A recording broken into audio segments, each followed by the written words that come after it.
In this video I explain to you how to hold the airbrush gun correctly, and this is important to achieve the best possible result when brushing.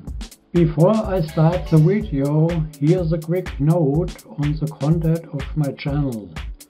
I have now published more than 70 videos on my channel. Learn everything about airbrushing properly.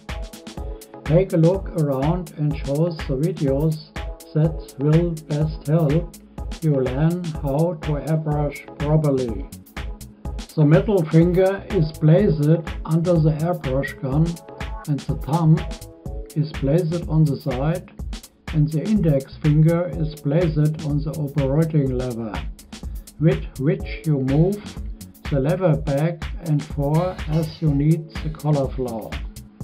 Another important criterion is not to hold the airbrush like this, but to pass the hose under your arm so that the hose rests on the arm.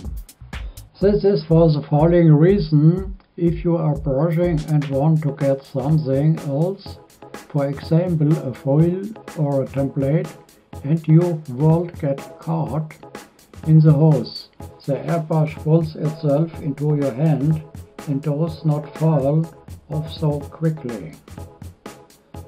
But if you hold the airbrush like this and get stuck, the airbrush will fall out of your hand. It will be pulled out of your hand. Therefore, always hold the airbrush like this.